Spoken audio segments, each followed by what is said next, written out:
Hello everyone, it's Matt here again, and as late as it is into the year, Happy New Year! This is actually being recorded on what could be called Singles Awareness Day, or better marketed to the world as Valentine's Day. And this is going to be a bit of a catch-up from all the news that's happened really over the past, couple of months, because it's now the middle of February, obviously, so it's been quite a while. Quite possibly what is going to be some of the biggest news in this podcast is that I've officially left what used to be known as LNUR, which is now known as LUKR. I've decided that as good as the group is, it's time for me to have a bit of a quieter year in terms of Lego. So that means more focusing on what I've currently got on the build bench, managing my resources better, and having more time to do some more experimentation, ideation and that sort of stuff, where I'm more focused on what I'm doing rather than trying to assist other people and trying to do events and do this and do that, and it spreads me too thin, and it sort of detracts away from my other hobbies and other things I want to do.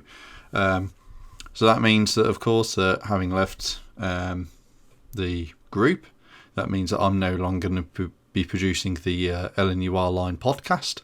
I still have some LSUR commitments in terms of some buildings and some other bits and pieces, so I will still be fulfilling those. Well, in terms of actual mainstream work for the group, that's all ended. So it's a good time to open the windows, let some fresh air in, and have a more relaxing year, and so I can focus on my own stuff. The other thing people may have noticed with the YouTube channel especially is a lack of content, especially from the late quarter, if you're half to quarter of 2021. Primarily that's because a couple of things: workload at work, and along with a large amount of events that are in quite a short period. The UK seems to have this thing of, especially of Lego event organisers, of trying to cram quite a lot of events in towards the tail end of the year to try and make up for the poor first half. Because as it was, sometimes it was like 3 events in the space of about a month and a bit. So it does take out a lot of the schedule, especially when you're doing a lot of, especially when effectively your week is occupied with work, and then you're spending the sort of weekend doing a Lego show, and then you're doing quite a few of them on the trot, so you kind of lose your free time to do other stuff like.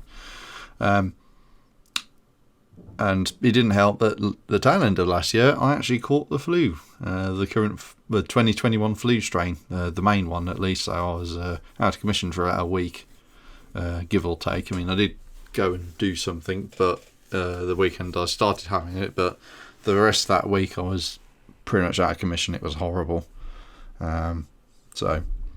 Moving on to other news that's kind of started this year. I'm going to do some bad news first.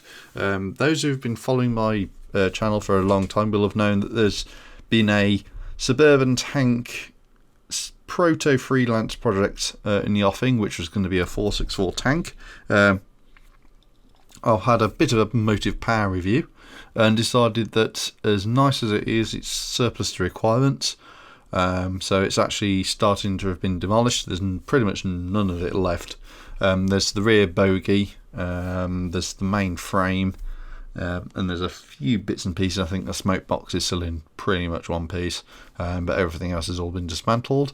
And the other one, which I didn't really publish, was, I think, some instructions I originally bought off Bricklink, so several years ago now, for a imitation B&O dockside switcher. That's a lot of the 040 with the big saddle tank. And the reason I started to consign that to the bin is that somebody built an absolutely fantastic one as part of last year's BMR Rock Chamber competition. So there's no real point me trying to either try and do one better or try and duplicate that. So I'm on the on the view that there's no point me doing it, so I'm just gonna cancel it. To be honest, it'd be nice to have, but it doesn't really serve a purpose. There's other stuff I could build, like I am building with the USR8 080 sort of New Haven Y3. So I've already got a switcher style locomotive, a tender one admittedly. I would like a tank engine one at some point, but I do have at least a tender one on the way eventually. So that kind of role has kind of got a fulfillment at the moment when I build it. So I don't really need something like that. So that's pretty much the bad news out of the way. For good news, I'm actually going to do a display this year at a show called Black Country Bricks, which is going to be held towards the tail end of April. I think it's the 30th of April. I've not really looked at my calendar too much. That's going to be at the Phoenix Collegiate, I think it is, or something along those lines. It's over towards the Black Country sort of way in the UK, so it's in the West Midlands area. Obviously, you can search for Black Country Bricks and there'll be search results popping up. And that's going to be my show of the year, if you like. I'm going to do that. Possibly see if Worley are going to have their show in the NEC. If they're going to have their show at the NEC, I might approach them and sort of say, I'm local. I'm going to bring Lego, a Lego American display. It's going to be different to pretty much anything else you'd likely to have in terms of from that Lego perspective. Do you mind if, I displayed, and see what they say. And the other big thing I've really been investigating, and again, this is one of the reasons I've been able to devote some time to it, is to look at some more sort of model railway style aftermarket power systems. So some of that is looking into the costs of it, because especially from a cost perspective, because not only do I have to buy the product, if I'm going to import anything, it's then going to cost money in terms of import duties and import taxes and fees and so on and so forth, as well as extra shipping costs naturally. So some of the systems I've been looking at, once you tot everything up, is something like $500+ for the electronics in and of themselves. Now, obviously, some of that cost is alleviated in a way because you're paying for stuff like a controller, and although I'm buying enough to do one loco, I still have to buy a controller for that loco, and then to maximise the return effectively on like the controller, I then also got to spend money buying other locos, or buying enough equipment to fit out other locos with that system. So from that perspective, the cost, I'll have to really justify the cost for what is effectively going to be one loco this year, and then other locos down the line. And to be honest with you, I can't really justify that initial outlay at the moment. And that's effectively what could be half a salary. If I said the electronics were going to cost £500, well, that's half of my free money for a month. That's a lot of money. It's effectively pretty much a bus pass for an entire year for me. So from that perspective, the cost isn't worth it for one loco, especially when it's effectively just the electronics. It doesn't include the motor. That is effectively just the radio control system and the sound system. So from that perspective, it's the benefit does not justify the cost. I have found another one I'm looking into, which is about, I think it runs to about $280 for a starter set, and that is the radio controller itself and the loco. Now that is an interesting looking system. It's very full featured.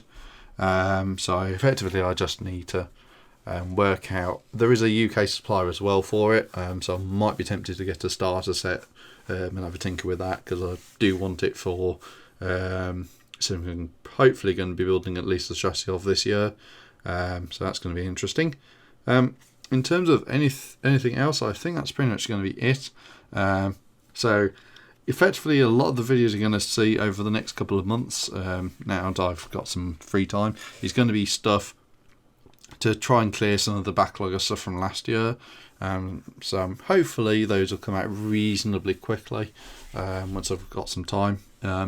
you know, hopefully all these in-game events for special events will start petering off, so I can actually dedicate my time to doing some of these videos as well. So that's going to be it for me for this video. So hopefully you've enjoyed it, and hopefully I'll see you in the next one. So that's it from me on February the 14th, and hopefully you have an enjoyable rest of your day, or morning, or afternoon, or whenever you're listening to this, because to be honest with you, it's past my bedtime. So that's it from me, and see you soon.